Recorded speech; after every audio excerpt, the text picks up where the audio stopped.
We were just talking about François Hollande visiting China. China very much in the spotlight at the moment. The Chinese president's just had a big state visit to the UK, hasn't he? Well, now he's on the receiving end. François Hollande's visit comes just a few weeks ahead of what's going to be a key date for China and the rest of the world, that big climate conference.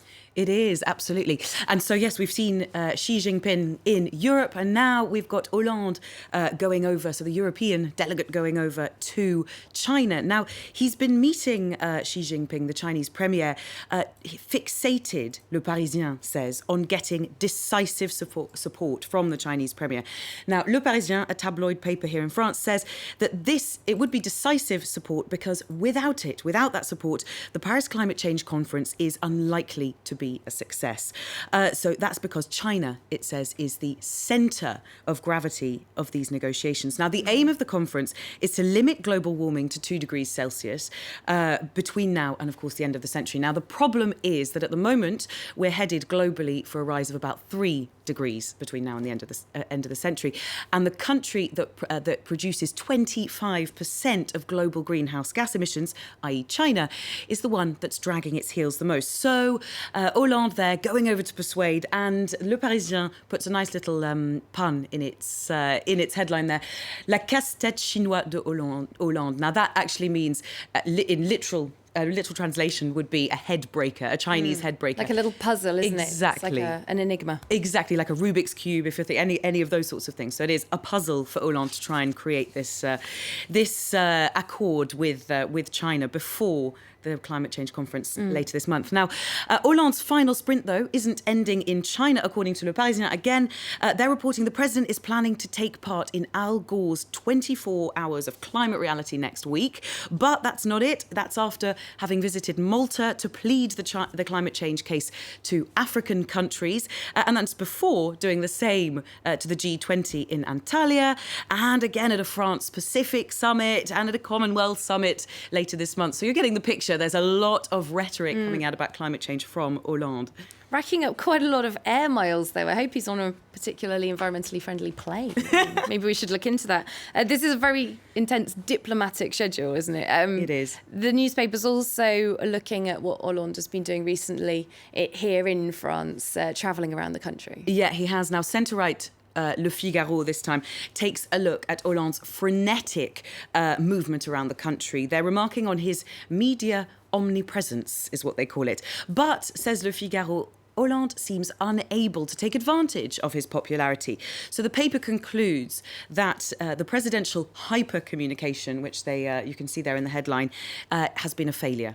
It says that Hollande's wide-ranging communications have been stepped up, or they've been stepping up a gear, most likely in anticipation of the regional elections that will take place bang in the middle of the climate change summit next month. Now, left-leaning Libération doesn't mince its words when it looks at the regional elections. It says that these are going to be the last tests before 2017's presidential election, but it asks, will Hollande's Socialist Party lose with its head held high, or will it suffer a historic beating? It seems to be in no doubt that there will be some sort of loss for Hollande's Socialist Party, but how big is this going to be, and how embarrassing is it going to be for the party? So, because they already did quite badly in the last municipal elections, exactly, which is a smaller level down again. So exactly, and this is seen as that sort of testing ground, essentially, before the presidential elections in 2017. So there they've got déclic ou grosse claque. So will this be a spark or a big slap in the face? Now, Libération then goes on in one of its editorials to say, but what are we to do? What's the Socialist Party to do? Hollande's government's reforms so far seem to go directly against the promises made in 2012, and Libération bemoans on top of that a lack of results coming from these reforms. So they say if Hollande and Valls do nothing, they're risking an open defeat in these regional elections. But in the end, Libération says we ought to put a little bit of faith in the progressive movement within the Socialist Party, because it does favour economic growth, and it also hopefully would improve the situation of those who are most at risk, which Libération says is the most urgent priority that France faces at the moment. Okay, well, from a current president to the former one, Nicolas Sarkozy, he's back in the press. This is a story that involves phone tapping, cocaine, aeroplanes. It's quite sort of interesting stuff. Lots of detail. People really wondering how mysterious is all of this. Tell us what the story is about. It's definitely got all the juicy elements of a great tabloid story. Here, Le Figaro, a right-wing, not tabloid, has taken the story, which is dubbed air cocaine here in France. We've been hearing a lot about it over the last few days in the French press. But now a judge has ordered 2 mobile phones belonging to the former French president to be examined in relation to this €50 million cocaine smuggling scandal. Now, that's because 2 pilots linked to the case who've gone on the run implicated Sarkozy in this whole affair. Now, it was an attempt to fly almost 700 kilograms of cocaine out of the Dominican Republic. And we are led to believe that Sarkozy used the same jet as was used in this 700 grams of cocaine.